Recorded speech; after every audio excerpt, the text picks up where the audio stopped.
Então vamos lá? Bom, hoje o dia amanheceu muvucado, né? Se você investe em fundos imobiliários, provavelmente sua carteira ali deu uma quedinha. O IFIX, que é o índice de fundos imobiliários, amanheceu com uma queda forte ali, né? A puxada para baixo. Agora começou a se recuperar um pouco, porque tá sumindo alguns boatos e tá aparecendo ali mais ou menos a informação como ela de fato é. E eu vou tentar te explicar o que está acontecendo aqui. Será que a CVM vai destruir os fundos imobiliários? Será que acabou de vez os fundos imobiliários? Eu vou tentar te explicar algumas interpretações do que aconteceu hoje, né?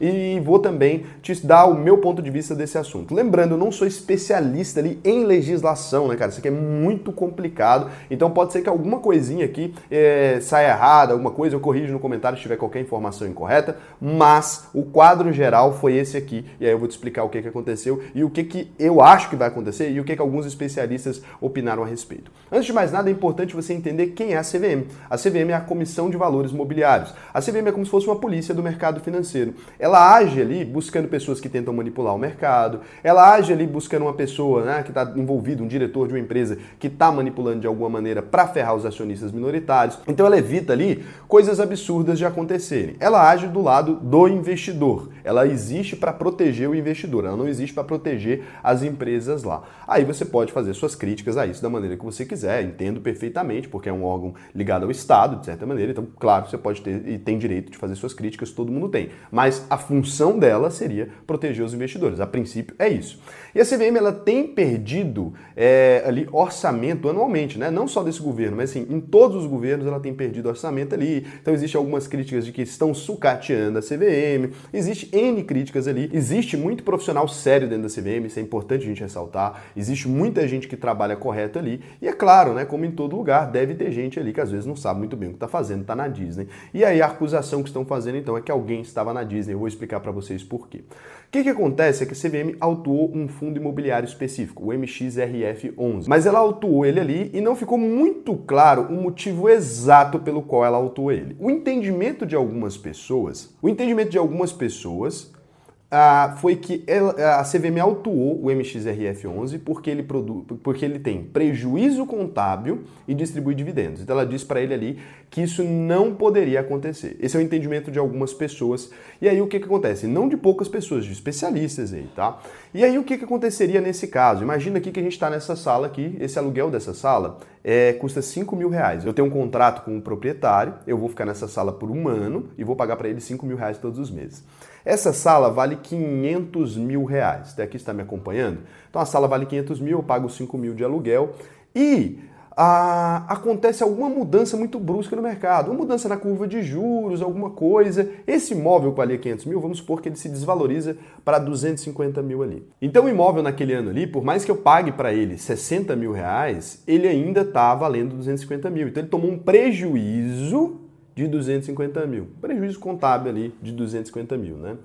E nesse caso, então, ele não poderia distribuir dividendos enquanto esse imóvel não voltasse ao valor normal. Nesse entendimento, é simplesmente absurdo. Esse entendimento não faz sentido algum, porque boa parte dos fundos imobiliários, eles não vão conseguir distribuir dividendos ali. Isso seria uma loucura, né? Vários que trabalham com crise, com CRAS ali, que sofrem de marcação a mercado, que são fundos de papel, eles teriam problemas gravíssimos com isso, cara. Não dá nem para colocar. E boa parte desses fundos são os que os investidores pequenininhos acabam preferindo, né? Porque aqueles ali que tem uma rentabilidade às vezes maior, porque não estão vinculados a imóveis de tijolo e tal. Então isso aí, cara, seria um desastre completo, né? Por hora foi o MXRF11, mas se esse é o entendimento, putz, ia se estender para um monte de outros fundos imobiliários. A gente ia ver uma complicação doida. As consequências disso aqui seriam vários fundos imobiliários se tornando completamente inviáveis. Isso aqui ia virar uma loucura. Isso aqui, se esse for um entendimento, ia virar uma loucura. E aí, para completar de agravar, esse entendimento também poderia ser levado ali para o FIAGRO, que acabou de existir, e esses FIAGROs são a maioria dos FIAGROs que a gente tem hoje no mercado, é tudo de CRAS, eu expliquei para você o que é FIAGRO aqui. Então, esse produto que acabou de começar a funcionar no Brasil, ele seria extinto de maneira absurda. Ele nem existiria como produto, porque ele deixaria de existir, porque nesse entendimento ele nunca poderia pagar os proventos ali, ninguém vai investir num FIAGRO que não paga proventos, nem num fundo imobiliário que não paga proventos.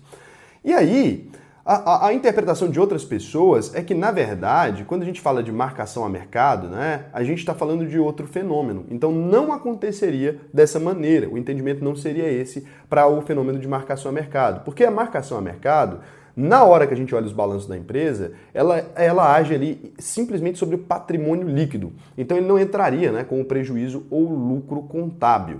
Dá para interpretar assim porque por mais que aquele título tenha sido remarcado a mercado, já expliquei que é marcação a mercado aqui também, aquilo só entraria no caixa da empresa se fosse vendido, ou aquele prejuízo só sairia do caixa da empresa se fosse vendido, né? Porque ela teria comprado por um valor, vendido por um valor menor. Enquanto ele está ali como patrimônio ainda, isso não se alteraria. Então as pessoas estão dizendo que, na verdade, o MXRF11, ele teve prejuízos reais e ele já tinha passado por outros problemas ali, ele já tinha sido criticado de outras maneiras. Então o que acontece o caso do MXRF11, ele é diferente desse caso que as pessoas estão falando. É importante entender então que isso pode não ser assim na verdade. E aí, como ele é um fundo ali que a cota estava barata e muita gente comprava e tal, então assim, existe muita gente defendendo o fundo também e existe a posição oficial do fundo. Então existem esses dois entendimentos, que não foi isso que aconteceu e que foi isso que aconteceu. A CVM ainda não falou mais nada, então estou esperando aí a CVM falar. Então vamos aqui entender agora o que a CVM falou na prática, as palavras da CVM e depois o que o MXRF11 se defendeu de alguma maneira. O documento da CVM, nas palavras aqui do diretor relator ali da CVM, diz o seguinte, a decisão da CVM foi: estabelecer a vedação da distribuição nas situações em que o montante a distribuir, amparado no regime caixa, seja superior à soma do lucro contábil do exercício dos lucros acumulados e reservas de lucros de exercícios anteriores.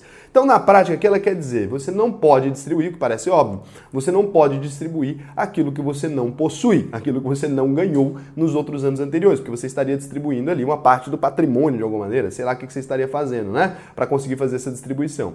Parece fazer sentido. Só que aqui quando a gente fala a palavra lucro contábil, a gente quer dizer então que se ele tiver um prejuízo contábil ali, que não é um prejuízo real, então ele não poderia distribuir. Entendeu? O problema é essa palavrinha aqui. E aí a CVM disse que nesse caso então, se o fundo ali for distribuir um valor maior que esse lucro contábil, ele deveria tratar ali como amortização das cotas ou devolução de capital, que não faria sentido, né? E o que aconteceria nesse caso quando os laudos vierem, né, dos valores dos imóveis ali e jogar o valor para baixo, se isso acontecer de fato, e vai acontecer porque agora a gente tem uma alta da Selic ali, isso vai diminuir o preço dos imóveis talvez, os fundos imobiliários ficariam impedidos ali de distribuir, né, os dividendos. Isso seria não só um problema para eles ficarem impedidos ali de distribuir, como também criaria uma imprevisibilidade no valor a ser distribuído, porque não seria mais atrelado à rentabilidade, ao aluguel ali, né? Seria atrelado a uma coisa meio aleatória, ao valor dos imóveis ali. Só que é claro, né, que apesar da CVM ter tomado essa decisão, ela pode mudar de ideia a qualquer momento. Isso aqui foi uma decisão ali que ela tomou naquele caso específico, ela pode reavaliar e falar, não, gente, peraí, não era isso que vocês entenderam, não. E tanto corrigir aquilo que a gente está pensando, né,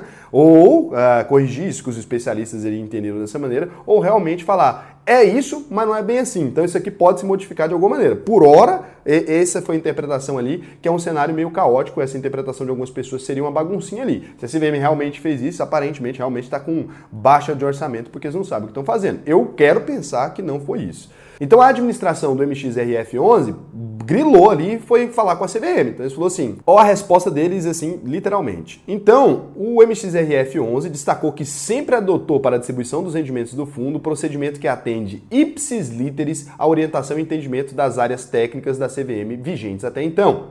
Portanto, a administração do fundo reforçou que segue avaliando as implicações da decisão do colegiado, bem como eventuais providências administrativas a serem tomadas. Por fim, aí, o MXRF11 destacou que encerrou o exercício social de 2021 com lucro contábil, já considerando os resultados acumulados de exercícios anteriores. Entretanto, dado que as demonstrações contábeis e o relatório do auditor independente ainda estão dentro do prazo de conclusão, é possível que tal apuração sofra alterações, o que pode afetar os futuros rendimentos ali.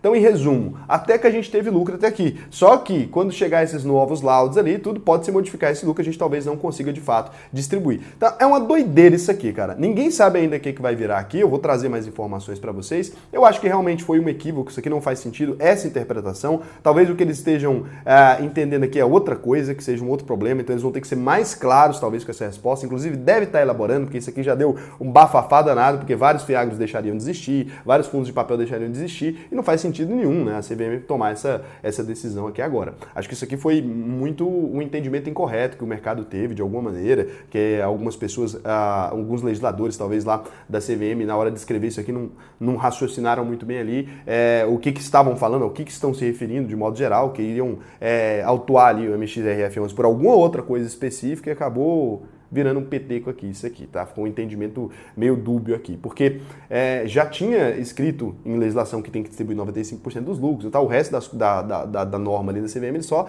exemplificam aquilo, foi só um entendimento diferente mesmo de tudo que veio sendo nos últimos anos, né? Já tem aí o mercado de fundos imobiliários há vários anos, não faz sentido esse entendimento de repente, tá bom? Então eu queria trazer isso aqui pra vocês, que é um assunto sério, e aí, o que você acha? Será que foi e a gente entendeu errado ou é isso mesmo, né? Fica aí, dá aí sua opinião. E o negócio é o seguinte, se você quiser aprender a investir no Brasil, aprender a investir no exterior, em fundo imobiliário, em rates, né? Vai que isso aqui dá merda, vai ter que investir em rate lá fora. Se você quiser aprender a investir em criptomoeda, quiser aprender a investir em tudo, eu vou deixar aqui o link para você, alvp.com.br, a minha escola de formação de investidores. A gente já está indo aí para a turma de março, tá bom? Então ainda dá tempo de você entrar nessa turma aí, que começamos, na verdade, a vender por agora, né? E se você fizer a sua matrícula até fevereiro, você ainda compra pelo preço da turma antiga, depois disso vai ser reajustado, você já sabe, e daí vai ficar mais caro, né? Vai ficar para R$ 3.497, não compensa você fazer lá na frente sua matrícula. Faz por agora, que você ainda pega aí. Quem é sardinha raiz, deixa o like na confiança lá no começo. Se você não é um sardinha raiz, você pode deixar seu like só se o vídeo te ajudou de alguma maneira, né? Esqueci de falar. Então, um beijão pra você aí e até amanhã.